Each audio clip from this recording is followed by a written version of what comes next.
कहते ही जाओ सुनाते जाओ। तो बड़े ध्यान से सुनना। गांव में से महाराज एक लड़का की बारात गई, और जब लड़का की बारात गई तो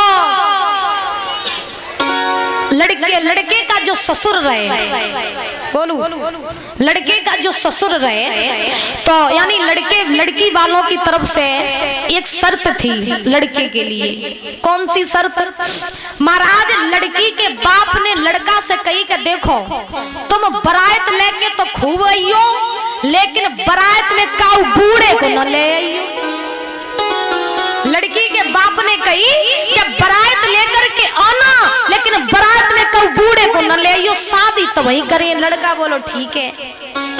तो लड़का ने बारात तैयार करी, और महाराज करके आज लड़के ने जितने उसके मित्र रहे सो सारे नए नए लड़कों को तैयार कर दिया। अब लड़के को बापू तक नहीं जाए रो बारात में। अब लड़का ने कही सुनो पिताजी अब की बार तुम ना जाओ, मेरी एक बार शादी हो या फिर बेशक तुम समध्यान में ही पड़े रही हो, लेकिन आज ना जाओ। अब लड़के को जो बाप रहे सो मान लो, लेकिन लड़का को जो नाना रहे, नाना सुना है मानो महाराज। लड़के के नाना ने कही सुनो बारात में तुम चिकाऊ ले जाओ, अपने बाप को ले जाओ न ले जाओ, लेकिन हम जरूर जाएंगे। अब लड़का बोला देखो नाना जी न जाओ, मान लो मेरी बात, न जाओ। अगर तुम चले गए शादी नहीं होगी। नाना बोलो कछु हो जाए जाइए जरूर, मानेंगे किसी की नहीं। अब जो इतने बच्चन कहे, जब नाना जी ने जिद पकड़ ली तो लड़का सोचने लगा कोई बात नहीं चलो। सो महाराज लड़के ने सब नए नए लड़कों को तैयार किया, नाना को गाड़ी की डिग्गी में डाल लो। नाना गाड़ी की डिग्गी में डरे और गाड़ी चल गई। महाराज चलते चलते चलते चलते बारात पहुंची लड़की के गांव में। जब बारात पहुंची तो पहुंचने के बाद सबसे पहले तो लड़की के बाप ने ये चेक किया कि देखे कोई बड़ो बूढ़ो तो नहीं आओ। सो लड़की के बाप ने देखा कि हाँ बारात में कोई बूढ़ो नहीं आओ। लड़की को बाप जब थोड़ी ना जानो तो कि नन्ना डिग्गी में डरे है। हाँ तो महाराज अब लड़के के बाप ने ये चेक किया कि कोई भी बूढ़ा नहीं आया। लड़का द्वार चार के लिए पहुंचो। महाराज जब लड़का द्वार चार के लिए पहुंचा तो लड़का जैसे ही पटा पे चढ़ो सो लड़की के बाप ने कही रुक जाओ, एक और मेरी शर्त पहले उसको स्वीकार करो। लड़के ने जवाब दिया बताओ कौन सी और शर्त है? एक शर्त तुमने रखी वो हमने पूरी कर दी, हम अपनी बारात में काऊ बूढ़े को नहीं ले आए, अब कौन सी शर्त है? तो लड़की के बाप ने कहा कि सुनो मेरे गांव में एक नदी बह रही है, अगर तुम उस नदी में पानी की जगह दूध बहा दो तो हम अपनी लड़की की शादी कर देंगे। अब लड़का की ऊपर की सांस ऊपर नीचे की नीचे। अब महाराज जितने बारातियां रहे सो एक दूसरे के मुख की तरफ देखे और महाराज अब सोचे कि ऐसा कैसे हो सकता है कि पानी की जगह दूध बहा दे, हो ही नहीं सकता। लड़के ने कहा देखो ससुर जी तुम्हारा बहुत हो गया तुम्हारा, अब शादी चुपचाप कर दो मेरे साथ में अपनी लड़की की। क्या तुम बार बार शर्त रख रहे हो? ऐसा हो ही नहीं सकता कि पानी की जगह हम दूध बहा दे। लड़की के बाप ने कहा शादी तभी होगी जब तुम दूध बहाओगे।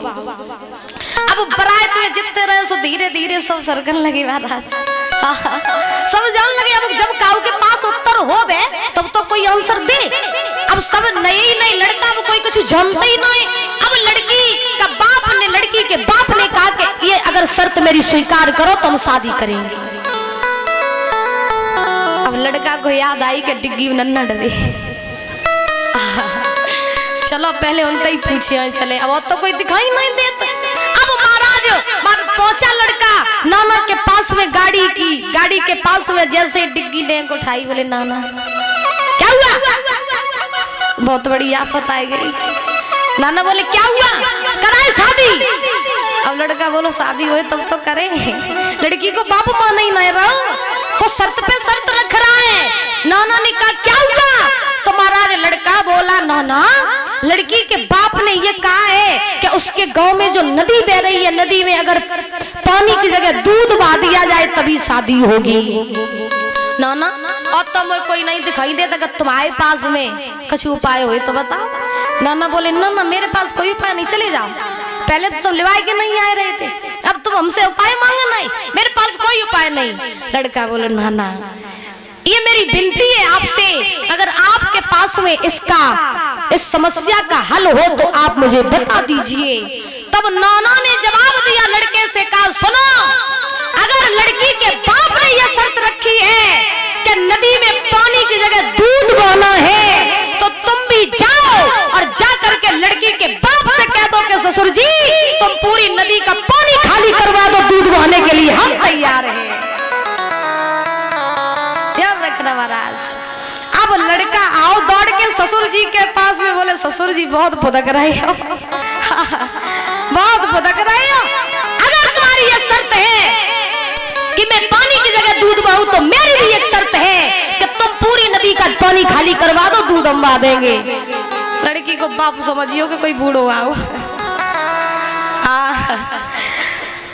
कहने का अभिप्राय हमारा ये है कि महाराज बुजुर्गों की बुद्धि पर कोई पहुंच नहीं सकता है। बोली गोविंद भगवान की। आज शीश में